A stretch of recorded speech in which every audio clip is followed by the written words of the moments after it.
Hello, everyone. How are you? If you've been here before, you can notice I am not Emily.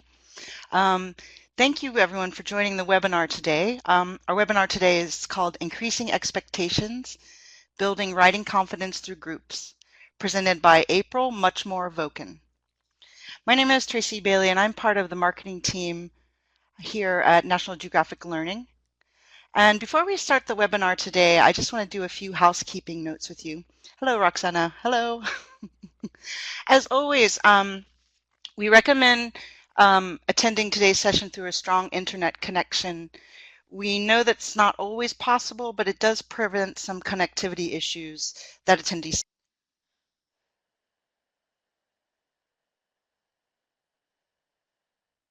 sometimes experience. If for any reason you're disconnected, don't worry. We will send along a link of a recording of today's session, the slides, and a certificate of participation. If for any reason you are disconnected or lose sound or PowerPoint, what we recommend is that you close out the window and re-enter the webinar room through the link that we emailed to you. We also do have a short survey that we'll ask you to take at the end of the webinar. We'd really love to have your feedback. This really does help inform future sessions we can have for you.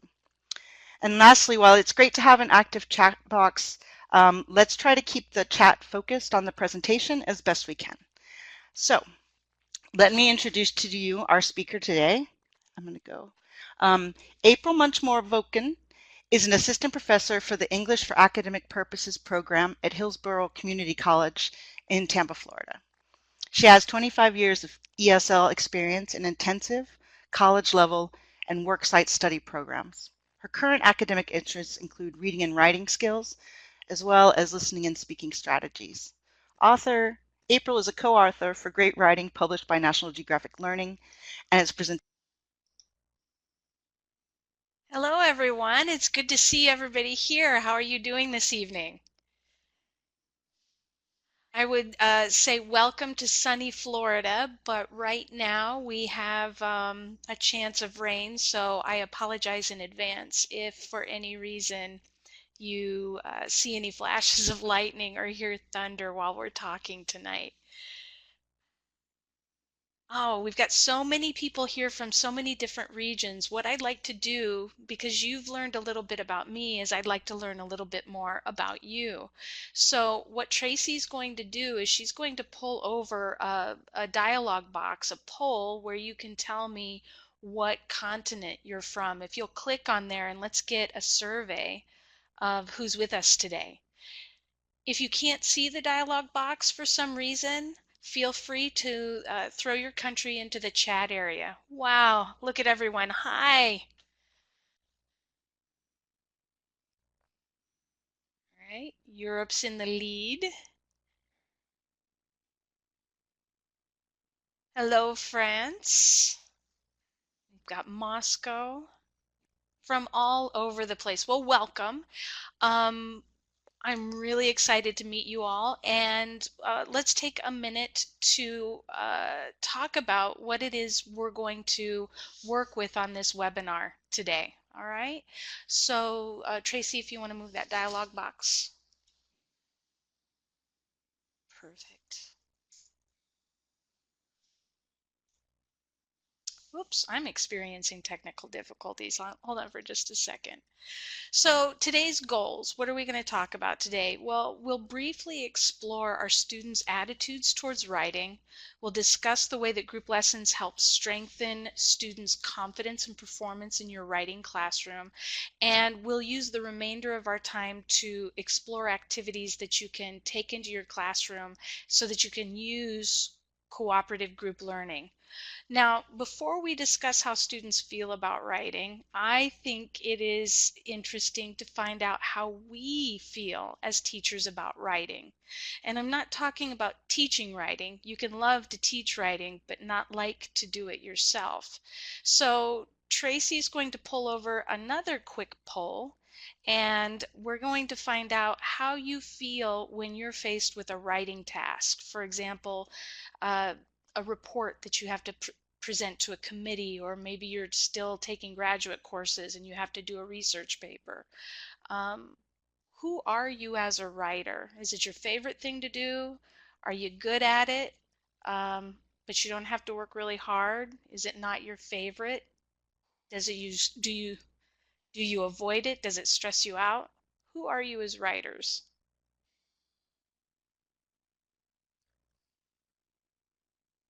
Okay, I've got people who love writing. I'm good at it. But and you don't have to work hard is in the lead. Creative writing. Okay, let's keep it open for just a second more and see what other numbers we see.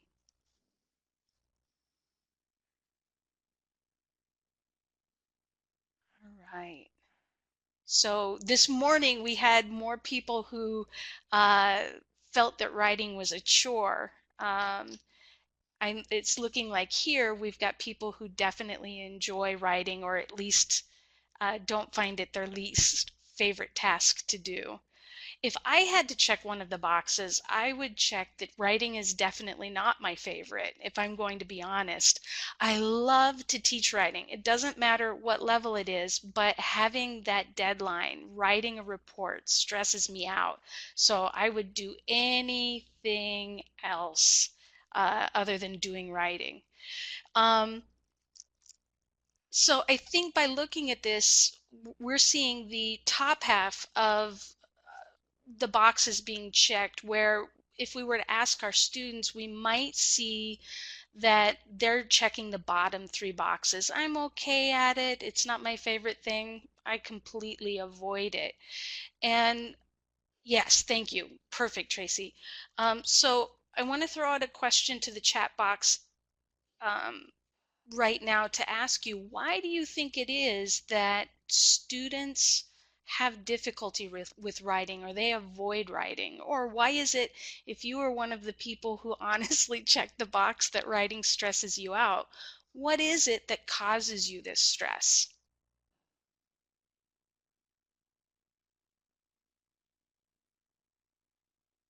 Grammar. All right. Different writing cultures. Organization. All right. People will see my mistakes. Anxiety. Yes. Grammar, vocabulary, lack of knowledge, coming up with ideas. Mm-hmm, mm-hmm. All right. Thank you for the poll, Tracy. We can go ahead and we can take that down. Okay. So let's move to the next slide. And as we look at it, I want to start with the question that you see at the top of the box. Do you have a sample? I have a feeling that all of us at some point in our career have been asked this question at least one time. I've been asked more than one time. And while it may drive us crazy when we hear it from time to time, I don't think that it's necessarily always a bad question for a student to ask. So let's go back and let's think about some of the ideas that you put in the dialogue box about why you believe students struggle with writing. And one of the things that I saw was differences in writing styles between the first language and the second language. And I agree with this. I think that differences between these two writing styles can leave students feeling uh, confused and insecure about class assignments, even after receiving explicit instruction in the particular rhetorical style. Your students might feel incapable of producing the required writing structures with any proficiency. So when they ask you for that sample, that might be part of the reasoning behind it, is they don't want to make that mistake. There's a big leap between where they were before with their language and where they're going with English. Another thing that I noticed in the dialogue box was they don't practice enough. And I think it's one of the things that we can agree on, that you need to practice more to make your writing better. But if you fear writing, you're not going to practice. So it's this ugly circle that students are stuck in. Your students may spend a lot of time memorizing grammar, becoming more familiar with vocabulary. They might take a look at how a paragraph is organized, or what are some of the characteristics of a particular rhetorical style, but they lack the motivation, the desire to put it down on the paper. Um, and the biggest one that I'm seeing over and over and over again is that fear of failure. And when we look at failure, we can quite easily talk about the perfectionists that are in our classes, the ones who feel that if the writing isn't perfect, it's not going down on the paper. These people are not, these students rarely are risk takers, because they're afraid of those mistakes. Whether the pressure to be perfect is internal, that's just who they are as a learner, or the pressure is external, perhaps meeting family expectations regarding grades, or expectations at work from employers of, I've got to do this 100% correct. So if I can't, I'm not going to. We also have students who, while they're not perfectionists, they're faced with that new vocabulary, that new grammar, rhetorical styles, and it can just be nerve-wracking.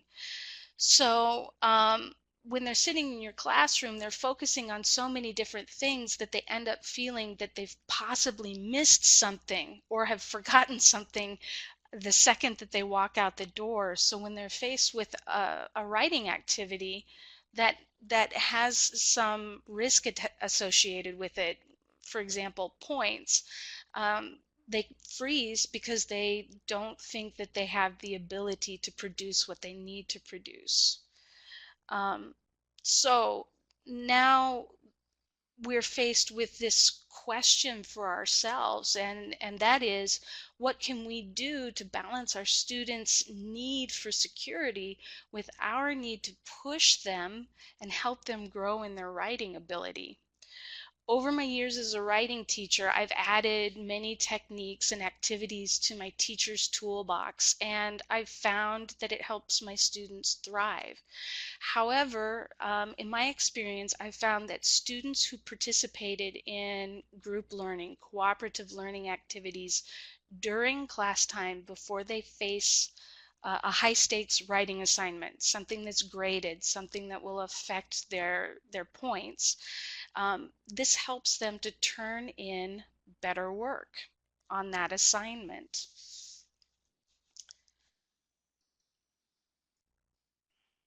So then the next question is, why cooperative learning? Why does this seem to work so well? And the first thing that I find is that it creates confidence. It improves their proficiency, and it increases their risk taking. And how does it do this? Well, first of all, these types of activities reduce the pressure to perform perfectly the first time. Students are not on their own on this little island of writing. They're working with their peers. Um, they're able to bounce ideas off of each other, ask each other questions, teach one another, why did you write it that way, or what is the form for this? They're not alone. And because these types of activities have very few, or most often no, points attached to them, if they make a mistake, there is very little that they have to lose. They're going to learn from their error and are more likely than not going to produce that correct structure in the graded assignment you look at the end of the unit. Another reason that sorry, my brain stopped there. It's the end of the day. I need coffee. These group structures work is that it's the students that are driving the learning. we say you need to practice to get better, but if they're in a classroom that's teacher fronted, they're not going to be able to get as much practice as they could if they're together in a group working on assignments. And not only will they be working on writing, they'll also be getting practice with reading. They might look at a sample that you've provided them. They might read notes that they have for the lesson. They're going to practice their listening and their speaking as they negotiate with one another during the activity. Um, and of course, their grammar is going to improve as they argue over if they're, if they're using the right verb tense or not. Um, So if we look at this, before I go any further, I have to talk about the bears. I love these grizzly bears. This is actually a two-page spread from one of the great writing books. And I think it's really kind of a nice little picture that describes my goal for my class. My students are the bears. And they're walking forward. They're going to tear into this writing activity, and I'm in the background taking pictures, looking at what they're doing, making notes on what are their strengths and where it is that they can improve. And so it makes me really happy to see this picture because it reflects my classroom, I feel. So group work, how do we do it? What's the way that we can start out? Well, the first thing that we can do is we can have students work with partners. Partner activity allows students a little more extended time to work on an activity and gain that writing practice because it's just two. It's also nice because you can use partners to do fast activities as well, so it lets you get both sides of a particular activity. They can work in teams of 3 to 4. I don't recommend that you do any more than 4 students because it's easy for students to hide within the team itself. I've tried 5 and 6 and I never get the same type of participation that I want when and get when I have teams of 3 to 4. And I agree with Gelner. It's essential that each person in the team has a job. They have a role. In my classroom, I have several roles. I have leaders, and usually my talkers jump on this role first. Uh, but a leader in my classroom is someone who makes sure that everybody else in the group speaks. And we spend time working on having them not just ask yes, no questions. Do you like this sentence? Yes. Now that person's done. And so we explore how to use WH questions as a leader to get our quieter students to participate. What did you write for this? Or what is a different word for the word we just wrote down? So some way to get the other students involved, our quieter students involved.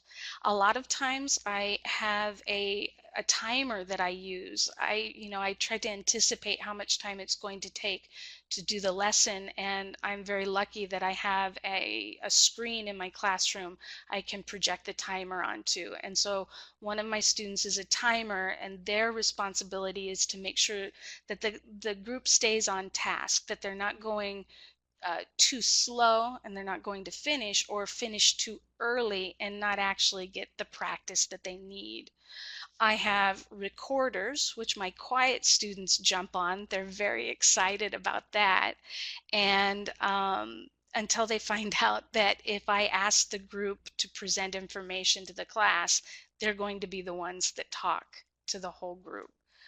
And I'm not sure about you all, but one of my weaknesses in my class, because I'm in Florida, our program is 95% Spanish speaking students. And so it's a real challenge to get students to stay on task in English itself. So I have someone that I call the language police, and their job is to go woo anytime somebody is overusing the first language.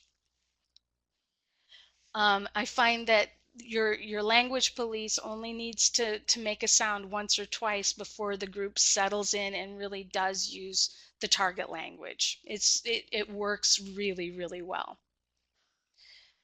So not only do we have teams, we can do cooperative activities in a whole class format. And I use these particularly as warm-ups, or if I find that my lesson has finished up a little bit earlier than I expected, I'll use it at the end of the lesson as a time filler, because I can't let my students go early. So saying that, let's go forward and let's talk about what sorts of things can we use um, in a cooperative activity. Now, there are a number of layers in the writing classroom, and the locations of the different types of skills that you see here in the circles are not static. One day you may be introducing a rhetorical style, which is your main focus for the day. The next day you might be working on sentence structure, and sentence structure takes center stage. Um, the idea is that you're not, as we look at these, sorry about that. I got distracted. Um, the idea is that you're not stuck with one particular skill. These types of activities will work with any skill.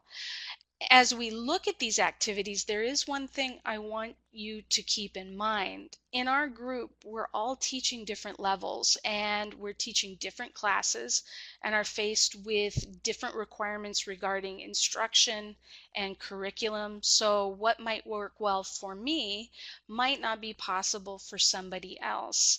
These activities aren't always one size fits all. You might have to modify them, or they just might not be something that work for you in your classroom. It's your class, you know the best, and you'll be able to pick and choose the things that will work for you. Okay, so let's go back and talk about that whole group activity that I said that I use if I need something to warm the students up, or I need to fill in a little bit of extra time at the end of a class.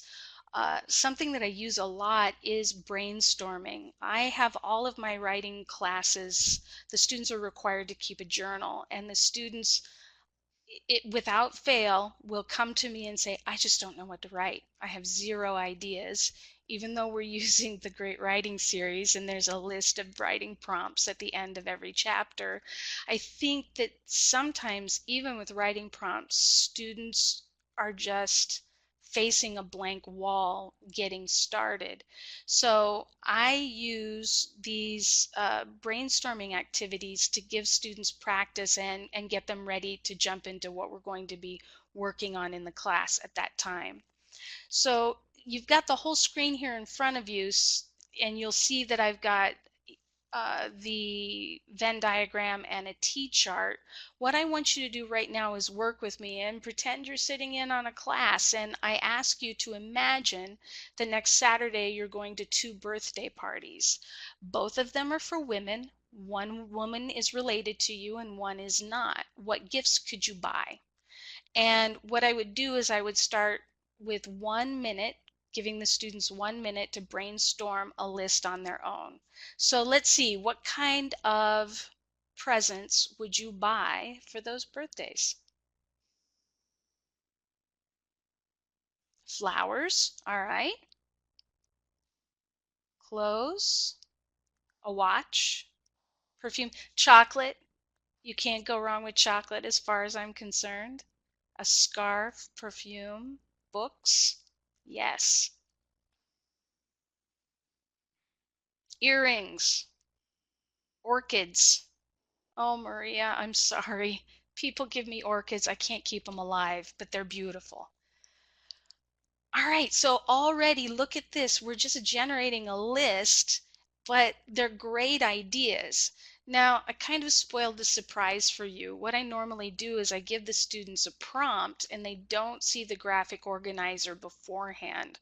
So they've worked on the brainstorming individually. They've got their 5 to 10 ideas, and I do stick to the time limit because it's not designed to take the whole class. Then what I do is I have the students get into smaller groups and I have them share their ideas, and then I give them markers or chalk and I have them go to the board and choose the graphic organizer that they like best. And I tell them, now, one of the birthdays is for your grandma and one is for a friend that is a woman. And I ask them to work together to organize which gifts would be best for which person. And I had a student one time tell me that he would give his grandma a leather motorcycle jacket. And I thought maybe I misunderstood. And I said, a leather motorcycle jacket for your grandma, really?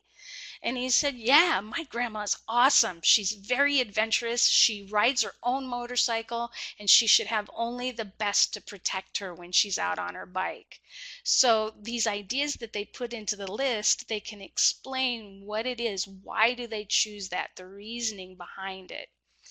It generates a great deal of conversation, discussion, agreement, disagreement.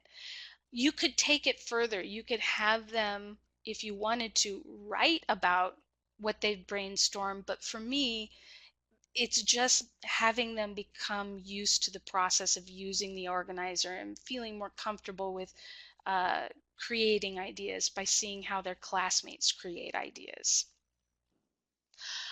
This task, usually I don't spend more than 7 minutes on, I think. 7 to 10 minutes. 10 minutes maybe the first time you do it, it'll be a little bit longer, but as the students get used to it, it goes pretty fast. And you can use all sorts of different graphic organizers, mind maps, vocabulary webs, all sorts of things. Are there any activities or graphic organizers that you like to use in your classrooms?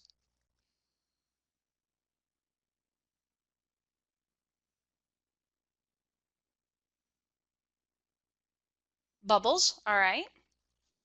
Spidergrams, all right. That's a new term for me. Spider web, okay. All right. Mind maps, I like mind maps.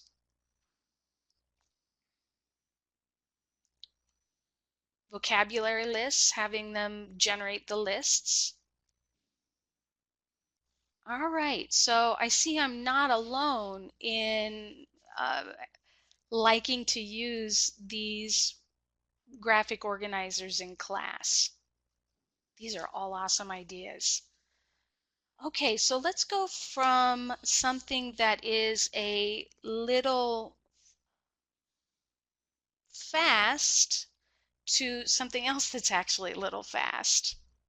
Hmm. Again, a little bit of technical difficulty here. Here we go. So vocabulary building. The Great Writing Series has a lot of vocabulary in it. And one activity that I like to use, and you can use this with a vocabulary list that's in a book or a vocabulary list that you've generated on your own. I like to take the vocabulary words and put them on slips of paper. I usually highlight the vocabulary word, and then I type out the definition. I take those and I give each student a slip of paper and they have to find their partner. And it took me a while to figure out that I want to keep all my vocabulary words in one pile and all my definitions in the other, because students like to just turn to their partner and say, ah, we match. They never have to get up. I want them to get up and walk around so that they're not matched with the person that's next to them.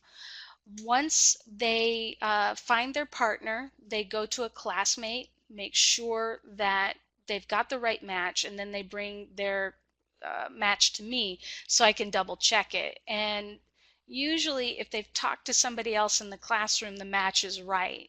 If they haven't talked to somebody else in the classroom, the match probably is wrong. Once we've verified that the match is great, I send them to the board and they go and they write a sentence on the board using that word. Yes, Joanna, your comment just caught my attention. I do the same thing where you stick the word on the back of the student, um, and that works out really, really well. It's a lot of fun. So you might have some students who are a little shyer and are nervous to go up to the board for this type of activity. It takes a little bit of encouragement, but you'll find that once they get up to the board with their partner, they're so engaged in writing the sentence that the rest of the classroom falls away. They don't even realize that they were up and working until they sit down back down at their desks and we go over the sentences and look at the sentence structure. Are there any grammar concerns? Was the vocabulary used correctly? That sort of thing. All right. Stick it under the chairs. I like that. That's a good idea. Okay, so we're going to go from something that is a little more long range, takes a little more time than the first two activities that we talked about. Here is something that I use when I first start talking about process paragraphs. Uh, when At my school, our classes are 16 weeks long. We meet for 2 days a week for an hour and 15 minutes. So that's not a lot of time to spend on big involved projects. I've got to get through a certain number of rhetorical styles by the end of the semester to meet my goals. And one of the things that I like to do is start off with process paragraphs. I feel they're an easier paragraph to write. However, it gives me the opportunity to introduce students to cooperative activities um, and let them find their comfort with writing as a group with this easier structure. And then later on in the semester, I might pick something like argumentative writing with your counter argument and rebuttal and do a group activity where it's a little bit harder. So what I want you to do is to take a look at this paragraph here that talks about a math process. Okay, what you can do with this is you can have this up on the board and you read it to your students. You can have them work in pairs and they can read it to one another and work through it, or they can work in groups. Um, let's give it a try. So the first thing that I want you to do is I want you to think of a number greater than 0. Okay, so for example, I'm going to pick 5 because I'm going to go with the math that's in the book because there's a reason I'm an English teacher and not a math teacher. So it could be 5, it could be 100, pick a number. Then multiply that number by itself. All right, so I've picked 5, I'm going to multiply it by 5 and I get 25. After that, I want you to add your answer to your original number, right? So I had 25, I started with 5, and now I have 30. Now you should divide your new total with your original number. So 30 divided by 5 is 6. Now, after that, add 17. In my case, 6 plus 17 is 23. And then I want you to subtract your original number from the last total. So 23 minus 5 is 18. Pause for a second. I know we're going pretty fast for math, at least for me, right? Once you've done that, what I want you to do is to divide your answer by 6. So I had 18, I divided by 6, and I got the number 3. Good. I would need a calculator to help me out too, Carolina. What number do you have?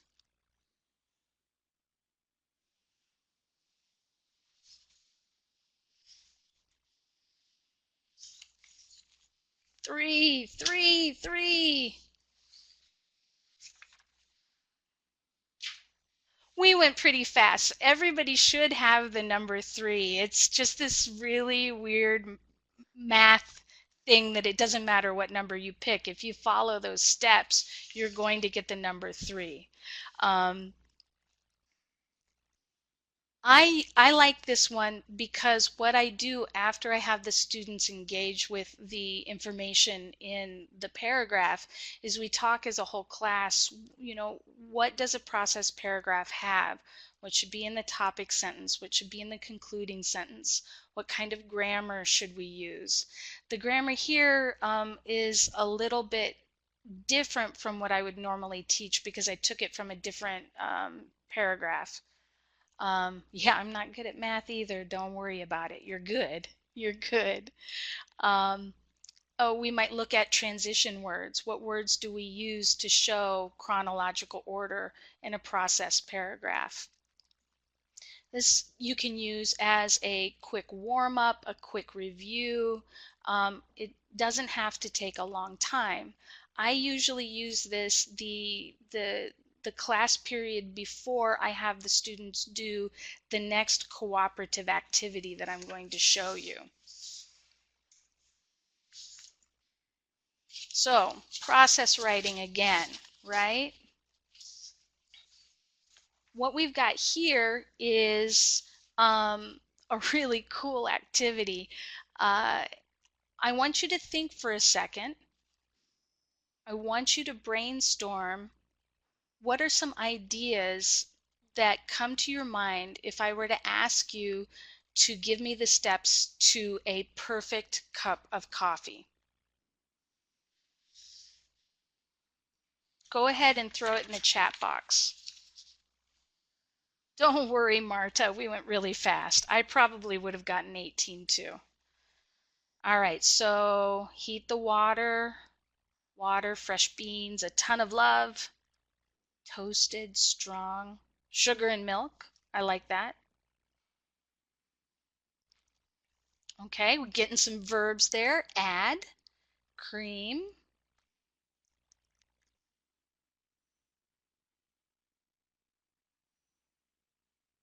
Colombian coffee.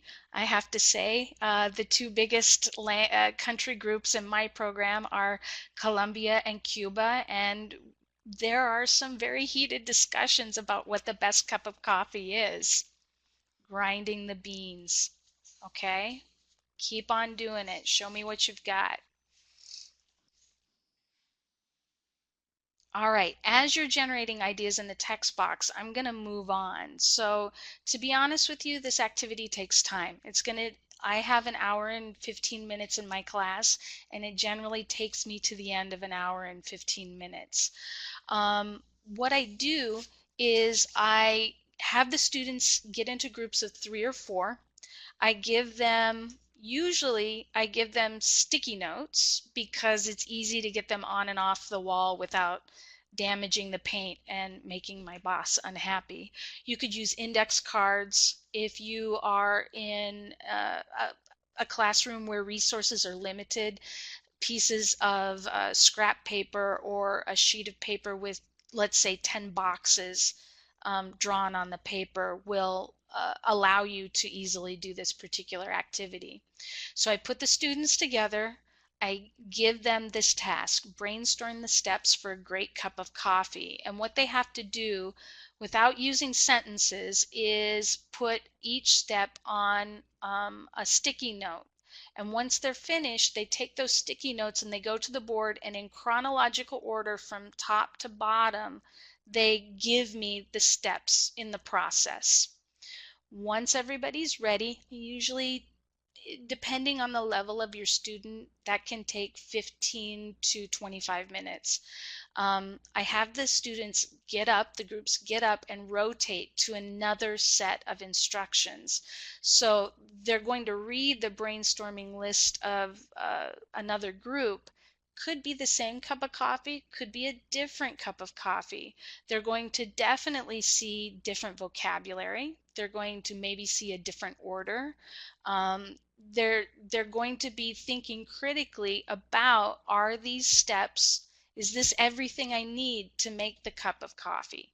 So what I ask the students to do is to read that list and then make a note. Is there anything in this list that's unclear? If it is, write it on a sticky note and put it next to the thing that you don't understand. I give them about 5 minutes to work on that. I ask them to rotate to a new set of instructions. And when I do process paragraphs, I require my students to give a description. So I ask them to look for a description, and if it's there, great. Do you like the vocabulary? Is there a vocabulary word that you might recommend instead of the descriptive words that they're using? If it's not there, give a suggestion or just say needs description. Again, make the students rotate one more time because I require them to include a warning in the process paragraph. And so they do the same thing for the warning. If it's there, they make vocabulary suggestions. If it's not there, they make a note. It would be good to have a warning here. Once they're done, I ask them to go back to their set of brainstorming stickers and look at what their classmates have said to them. And the one thing that I tell them when they go back is, writing is part math with the grammar and all of the sentence structure rules, and it's part art. And so your classmates may make recommendations that you don't agree with. And it is your choice as a writer to keep their suggestions or to ignore their suggestions. Now, if you have shorter class periods, you can end it here, and they've worked with process and brainstorming and seeing how everybody else is uh, writing their steps. You could end it here and then in the next class go to your writing activity. Or you could have the students save that brainstorming, sit down, and together write a paragraph for their perfect cup of coffee. It's up to you, your time limit, what your goal is in the classroom, but it's a fun one for the students I've found. It's always a hit. And I agree with Fitzroy, it does. It keeps the whole class interacting, and all I'm there for is to walk around and break up arguments sometimes over which coffee is better, or to maybe help students focus on an area where they're having problems. Can you think of any topics that you could give your students to practice this? I teach college. Coffee's a great topic, but it might not work for middle school.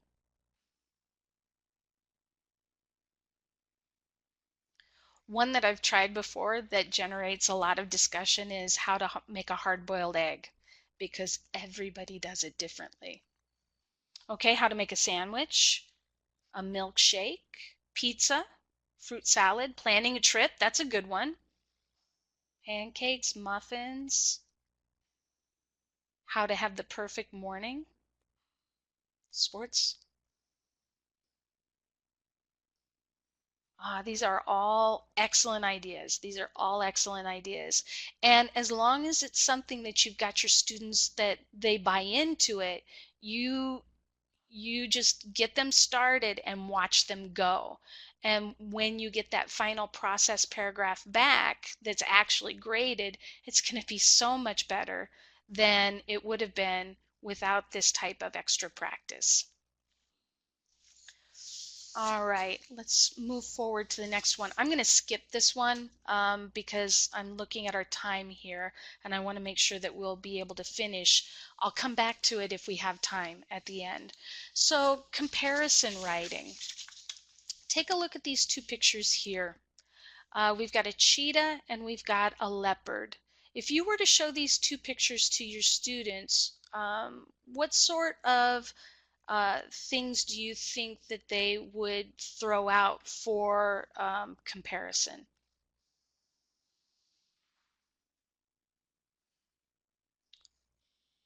Spots, speed, color, activity, size. Yeah, I like these pictures. These are great. We got to say thank you to Tracy for that.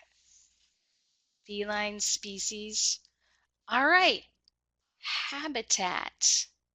Habitat. gender, right? So for my students, I actually use this to introduce comparison writing in one of my upper level writing courses. Um, because the first thing that students see is generally how the two animals are the same. And for a lower level writing class, that's great. All right.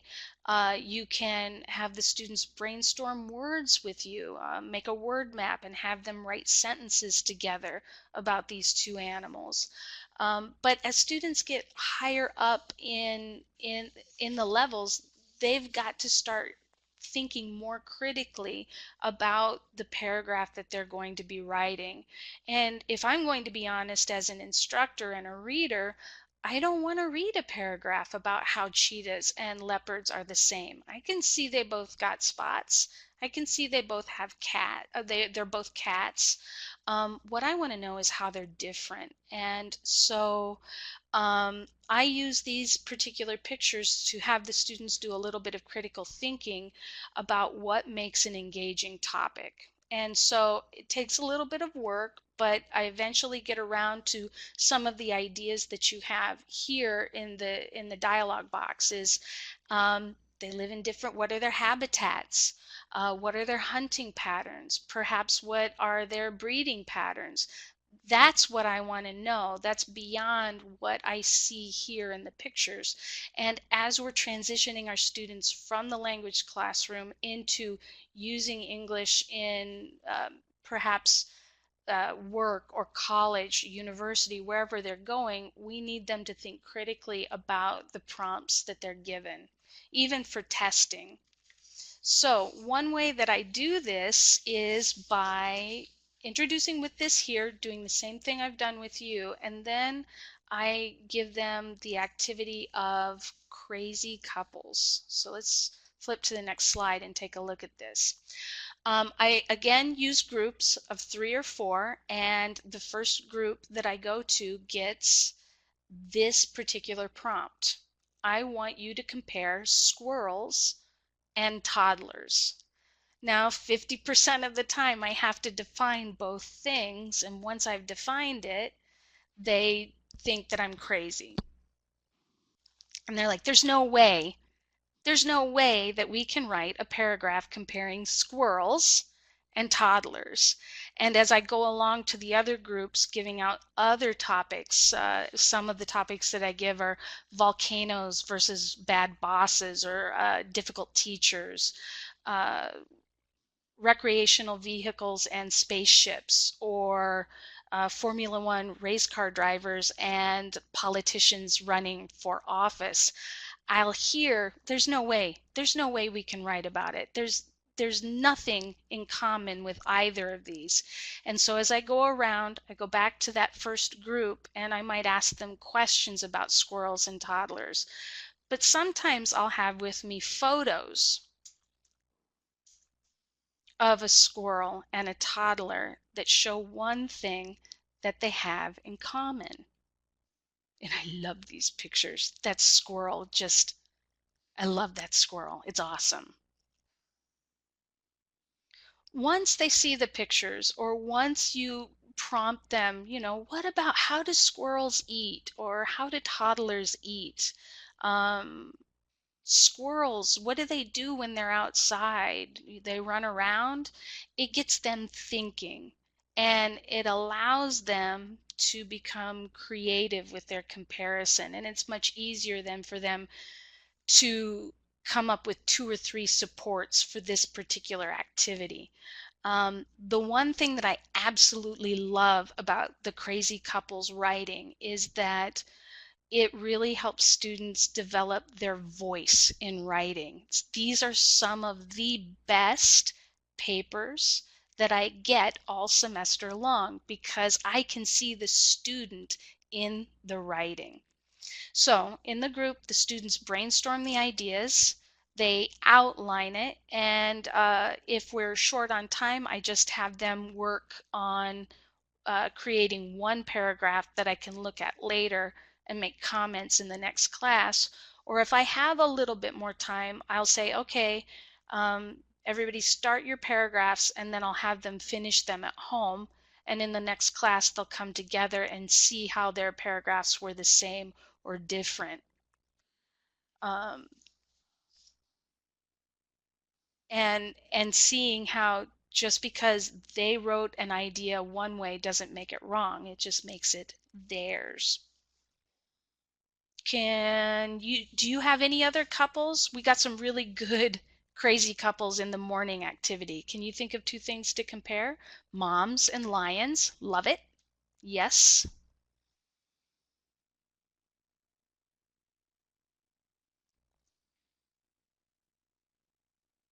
Superman and Batman. I love it. Yes.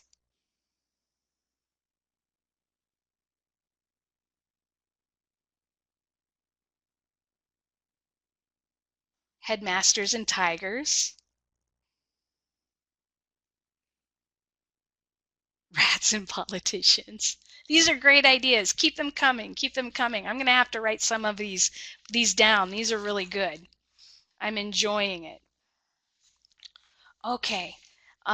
Looks like we have just a couple more minutes left. Let me see if I can squeeze one more activity in. Whoop. Okay, so this comes from the Great Writing Series, and it's in all of the books in every unit. It's combining sentences. What happens is the students take 3 to 4 sentences, no more than that, and they're asked to take all of those sentences and create one. Um, Sometimes I give the activity as homework and they come together and they share their answers. And sometimes what I'll do is I'll put them into, again, groups of 3 or 4, and I'll say, you do number 1, you do number 2, you do number 3, and then they share their answers. You can also have them do all 3 and then choose the best, what they think is the best sentence for number 1, number 2, number 3. Then they go to the board, your people who finish first. You always have that group that finishes 4 minutes before anybody else does.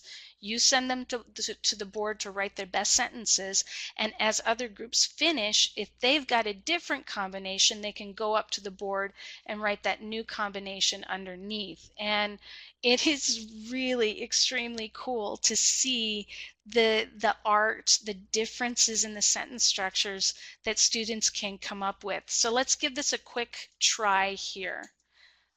See if you can combine these sentences for me, and let's see how many different versions we can find.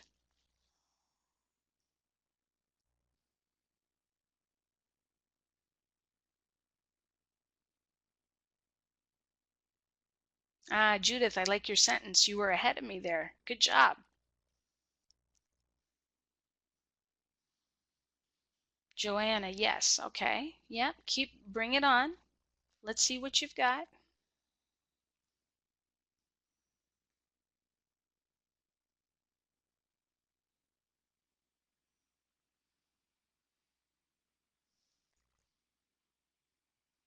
Aha, so something different. Not wrong. It's great, right? So let's look at what I had here. This is from one of the lower level books, but I'm really excited by some of the advanced writing that I've got going on here in the chat box. This is what I've got, but we've got some excellent things in the box here that you all have created on your own. This really, I think if you try this, if you haven't tried it before, it's exciting. The students like it, and you're going to see that they use it in their writing, that they turn into you for grades. So looking at time, I think that we have come sadly to the end. I've had a really great time with you all today.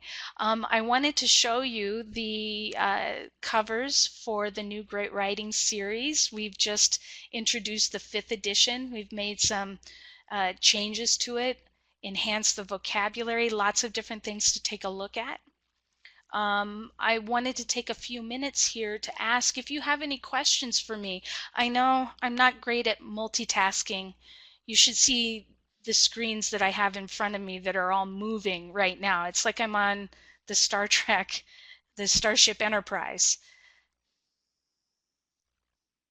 Oh, Lorena, I'm sorry. Please don't worry. They're recording this and you'll be able to watch it again. Oh, Olga, thank you. I'm glad you like the book. I think you'll enjoy the new changes.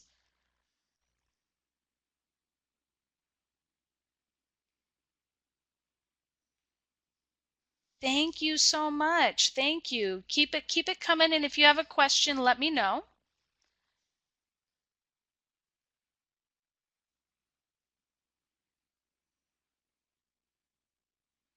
Thank you, everyone. You know what I'm going to do? I am going to turn this over to Tracy. I think she has a few end of webinar issues to things to talk to you about. Tracy, you want to jump in? Oh, Yeah, I'm here. I'm here. Yeah, I'm there jumping we in. go. All right. So, yeah, so you can stay with me, April. That's fine. We can be together.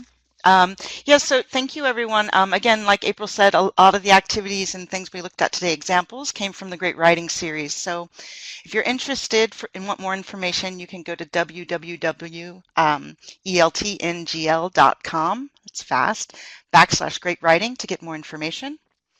Um, as you know, we will be emailing you a certificate of attendance, the PowerPoint slides, and a recording of the session in the next few days. So please be patient. We'll get them to you in the next few days. If you've enjoyed today's session, please visit www.eltngl.com /webinars to learn more about upcoming National Geographic webinars for adults, teens, and young learners. You can also subscribe to our blog, our InFocus blog at www.eltngl.com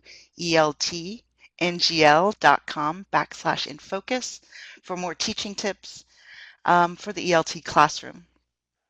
When I end this session today, we will have a survey that you'll be directed to, and we love, again, like I said earlier, we'd love to get feedback from you, so because we're always trying to improve our webinars. So please, feedback is very, very, very much respected and liked. So.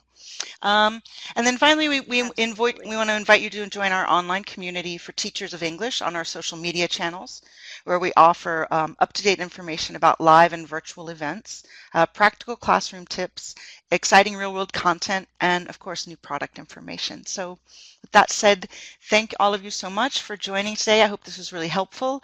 And yes, thank you so much, April. I really enjoyed this. So I learned a lot. I want to do Thank some more you. crazy couples. Oh, well, great. Yeah, I like the All crazy right. couples. All right, everyone, have a great evening, and I Yeah, will see you thanks you. again soon, Thanks, I hope. everyone. Have a good Bye. day, morning, evening, wherever you are. Bye-bye. Bye.